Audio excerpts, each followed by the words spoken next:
BJP प्रदेश अध्यक्ष मोहनलाल बड़ोली ने अपने कार्यालय पर प्रेस कॉन्फ्रेंस की। हरियाणा सरकार के शपथ ग्रहण समारोह में प्रधानमंत्री नरेंद्र मोदी, बीजेपी के सभी केंद्रीय नेता और सभी राज्यों के मुख्यमंत्री आएंगे। 17 अक्टूबर ढो पंचकुला के परेड ग्राउंड में शपथ ग्रहण समारोह होगा। आज 9 बजे सीएम हाउस में शपथ ग्रहण समारोह की तैयारी को लेकर एक बैठक भी होगी। वहीं राहुल गांधी और कांग्रेस पर भी उन्होंने जमकर निशाना साधा।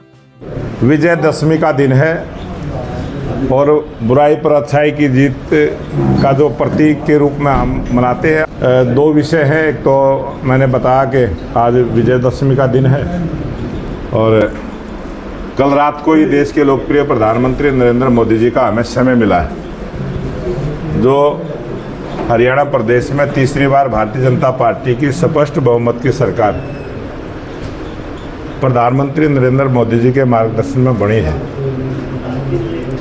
उस तीसरी बार की जो सरकार भारतीय जनता पार्टी की बनेगी, उसके शपथ समारोह का जो समय लोकप्रिय प्रधानमंत्री नरेंद्र मोदी जी ने और हमारे राष्ट्रीय अध्यक्ष जगत प्रकाश नड्डा जी ने, जो संगठन और सरकार के तमाम सभी राष्ट्रीय नेता और सभी मुख्यमंत्री इस शपथ ग्रहण समारोह में हम सबको निमंत्रण दिया है और 17 तारीख को पंचकुला जो परेड ग्राउंड है वहाँ पर इसका स्थान निश्चित हुआ है और 17 तारीख को पंचकुला में शपथ ग्रहण समारोह का कार्यक्रम रहेगा।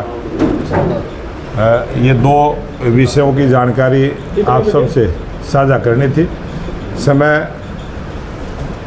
11 बजे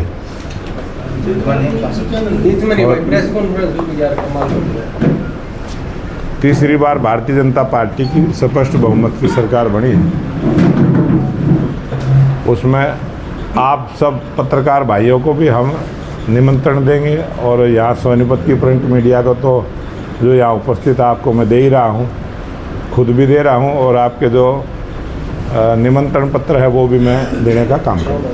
पार्लियामेंट्री बोर्ड की बैठक होगी, अभी हमें समय मिला है, उसके स्थान का चयन हमने किया है, पंचकुला स्थान रखा है और आज 9 बजे हमारी सीएम हाउस में सरकार और संगठन की बैठक रहेगी। उसमें मैं खुद रहूँगा, तीनों महामंत्री भी रहेंगे, संगठन मंत्री जी भी रहेंगे, मुख्यमंत्री जी भी रहेंगे और एक इस प्रोग्राम को देखने वाली 10 सदस्यीय कमेटी भी, क्योंकि ये सरकारी प्रोग्राम है, उन सब के साथ बैठ के हमारी एक समन्वय की बैठक होगी। उसके बाद सारी चीज़ें और साझा करेंगे। इस प्रकार की जलेबी का बयान राहुल गांधी ने दिया था, ये उसी प्रकार का व्यंग्यात्मक एक बयान था। मैंने कोई जलेबी थोड़ा ही भेजनी थी। मैंने ये कहा था मैं राहुल के भी भिजवाऊंगा, हुड्डा के भी भिजवाऊंगा, वहाँ भी भिजवाऊंगा। वो तो एक जैसा व्यंग्य उन्होंने कसा था उसी प्रकार का व्यंग्यात्मक। दिल्ली में मैं जलेबी भिजवाऊंगा तो अपने वोटरों के पास भिजवाऊंगा, अपने नेताओं के पास भिजवाऊंगा। दिल्ली में जब प्रेस कॉन्फ्रेंस चल रही थी, सीएम साहब से सवाल किया गया, आप बराबर में थे, तो सीएम साहब ने भी आपको कहा भाई जलेबी भिजवा। हाँ बिल्कुल कहा था। वो जिस प्रकार से मुख्यमंत्री जी ने भी एक व्यंग्यात्मक, वो बार बार जो है ना जलेबी, इस हरियाणा के चुनाव में जलेबी एक बड़ा विषय बन गया और जलेबी जो है ना पूरा राजनीतिक विषय बन गया और वो व्यंग्यात्मक रूप से कई तरह के सोशल मीडिया पे भी कमेंट्स कल तो मैं देख रहा था, बड़ा अजीब ही बना रखा था एक ने कि खेत में जलेबी लगाते हुए राहुल गांधी को दिखा रखा है।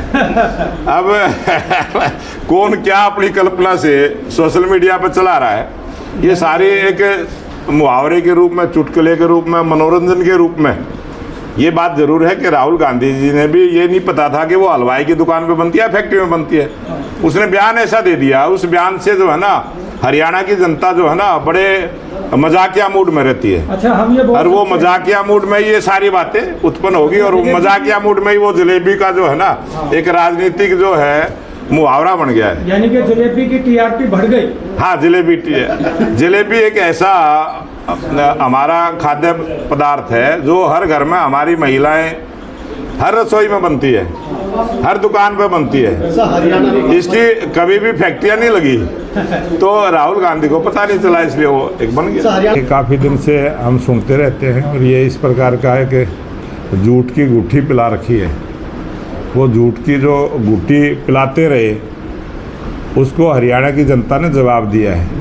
और जो काफ़ी दिनों से सड़कों पर घूमकर हिसाब मांगने का काम किया था, और मैंने पहली बाइट में आप सबके सामने कहा था कि जो कांग्रेस हिसाब मांग रही है उसका जवाब जनता देगी, वोट के रूप में देगी, और जनता ने उसका जवाब दिया है। और जनता ने जवाब 2014 में भी दिया था, जनता ने 2019 में भी दिया था, और 2024 में भी जनता ने उसका जवाब दिया है कि जो झूठ की गुट्ठी कांग्रेस पिलाने का प्रयास कर रही थी, जनता ने उसको नकारने का काम किया। भूपेंद्र सिंह हुड्डा ये कह रहे हैं कि बैलेट पेपर में बहुमत जो है कांग्रेस को था, लेकिन ईवीएम में गड़बड़ी होने की आशंका वो एक बार फिर कह रहे हैं, एक बार फिर ईवीएम बदनाम हो रही है, क्या कहेंगे? उसको लेकर वो इलेक्शन 2014 में उन्होंने यही आरोप जो है ना बैलेट पेपर पर लगाया था, और बैलेट पेपर पे भी लगाते रहे। अब की बार कांग्रेस पार्टी ने जो आरोप लगाने का भी जो ढंग जो नया अपनाया, और वो बात की मैंने पहले ही कहा था कि हरियाणा की जनता देगी जवाब और कांग्रेस बताएगी ईवीएम को खराब। वो मैंने जिस दिन एग्जिट पोल के